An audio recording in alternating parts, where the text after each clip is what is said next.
Hey everyone, are giraffes OP by TierZoo? Highly requested by a lot of you guys, so we wanted to jump in. All right, let's jump into it. Oh shit! Was it Smash Bros? Hello? The Africa server is full of extremes.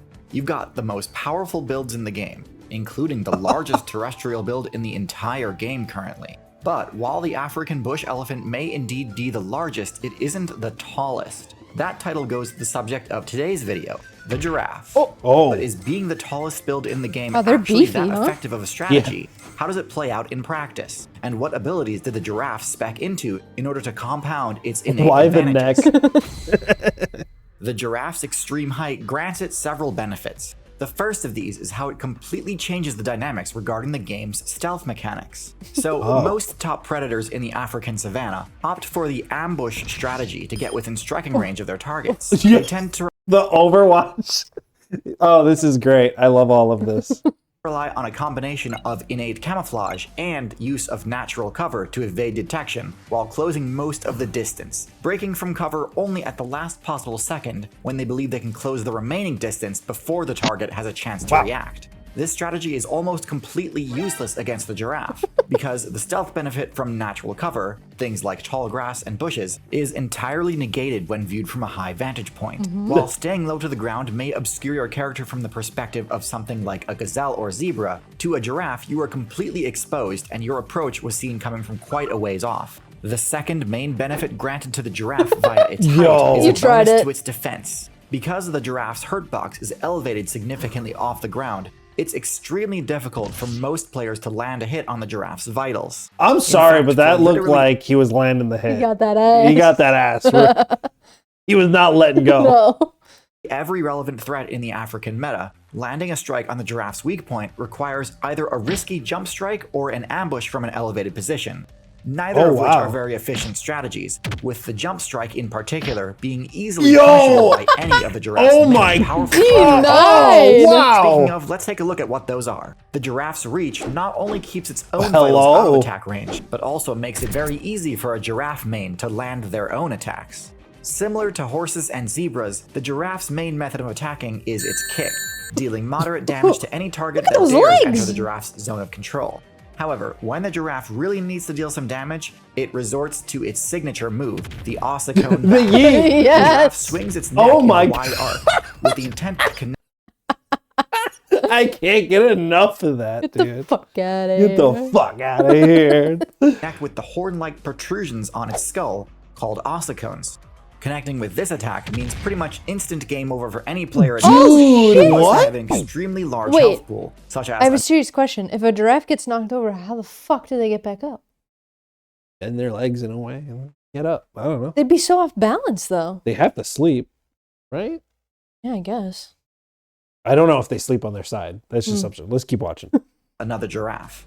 However, it is a bit more risky to just throw this move out, considering that it puts your normally out of reach weak point in a potentially vulnerable position, and also deals a little recoil damage with each use as well. Oh my god! If an attacking player does manage to dodge the first swing and get in close, using this move becomes much more difficult, since the close range hitbox is a bit of a sour spot. But still, the mere threat of this move is enough to dissuade most attacks, to the point that most Predator players won't even bother with a high-level giraffe. Low-level giraffe mains are a lot more vulnerable, and this is where the efficacy of the giraffe's reach and height is really put to the test. Upon spawning in, the giraffe is pretty much helpless. It doesn't have the height advantage on its opponents yet, but because of its slender, lanky shape, it has disadvantage on all saving throws to avoid being grappled or knocked prone. And so it's the job of the higher level giraffe players to complete the long, arduous escort mission of protecting the newborn giraffe as it matures. Now, because the giraffe's attack range is so broad, it is able to guard a wide area and pressure a counterattack on any player that would dare target the newborn. However, because the giraffe does not possess any AoE attacks, defending against multiple opponents at once can be quite challenging, often necessitating that a newborn tank a few hits as the mother chases away. That's so sad. That is very sad. The giraffe can't see shit, just swinging and hoping to hit, and then the fucking baby's getting knocked the whole time. On. One attacker at a time. Now, despite having not leveled up at all, the giraffe starts with a pretty generous amount of HP, but even so, it's not uncommon for the escort mission to fail.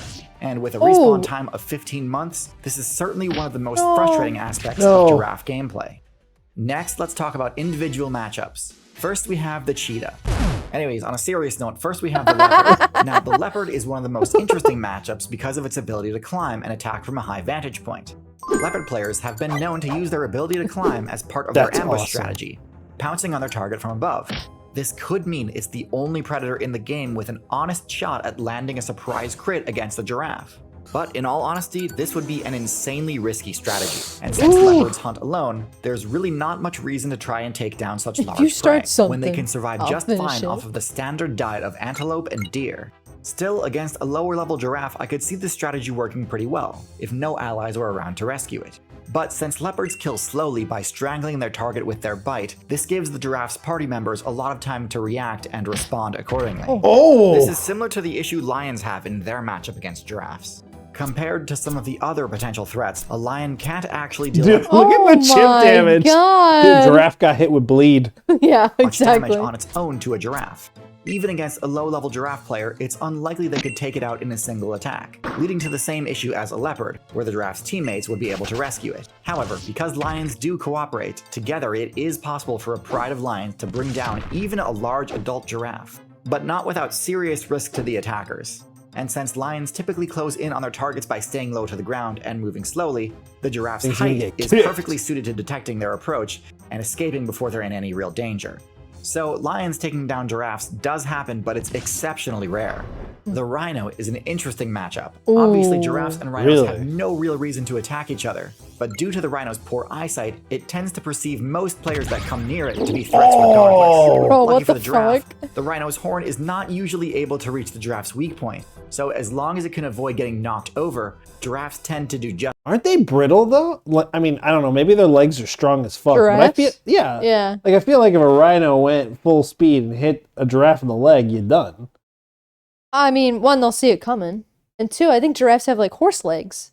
Horses are like known for having strong ass legs. Yeah, I guess once you lose a leg, you're done.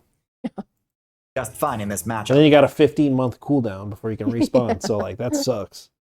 Despite the incredible range of a rhinoceros's horn, that the horn's giraffe's crazy. kick can still outrange it. And although rhinos are quite tanky, a good kick to the face is usually enough to dissuade further attacks. An important matchup I want to discuss is the hyena.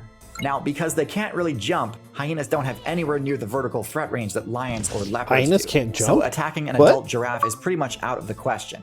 However, instead of this increased agility, hyenas have a much more powerful bite. Rather than requiring a critical hit, a hyena can crack bone with a single bite anywhere on the target, which can immediately disable their prey and make rescue attempts futile. This is particularly effective against players who rely on their teammates for protection, as even if an ally does step in to fight off the attackers, oftentimes it's simply too late and the damage has already been done. Eventually the teammates will move on and the hyenas will be able to close out the kill.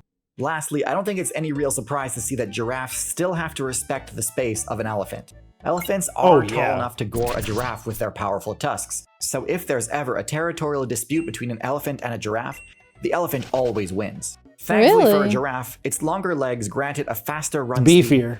So while elephants do pose a serious threat, this hardly ever actually results in direct damage. In fact, by and large, rather than competing with other herbivores for the best resources, the giraffe's unique access to treetops means that it actually makes a lot of sense for other herbivores to tolerate or even appreciate the presence of a giraffe. They aren't taking away any food they would have accessed anyway, and could also serve as an early warning system if they see predators coming. So, while they're definitely not the most overpowered out there, near untouchable for the vast majority of their playthrough. Oh my god, the kicks are ridiculous. Protection in the early game. I'd put them in solid A tier. In fact, it's somewhat strange that other herbivore players haven't started speccing into similar height advantages to gain the same survival perks as the giraffe. The giraffe is extremely unique in its role in the meta, which is weird because historically, the treetop grazer giant type build has been extremely successful. Giant long-necked rhinoceros reigned supreme during the Oligocene. And before that, we saw this strategy absolutely dominate during the Mesozoic in the form of the sauropod dinosaur. So why only the giraffe in today's meta? There are a few theories on this, but that's beyond the scope of this video. In terms of strategy and playstyle, the closest thing we have today is probably the camel, But surprisingly, the giraffe is not that closely related to camels. The giraffe only has two close relatives in the current meta. The first is the okapi, a strange build that functions as sort of a middle ground between deer and giraffes. And the second is one that basically nobody would expect, the pronghorn, which is completely different than the giraffe in both stature and location. Wow. Both the okapi and giraffe are only playable on the Africa server, but to find the pronghorn, you need to travel all the way to the North America server. The pronghorn deserves an entire video to itself since it's such a fascinating build with an extremely distinct strategy from everything else on the American server. Well, that was cool. That was cool. I don't like seeing the animals get hurt. Yes. Makes me uncomfortable.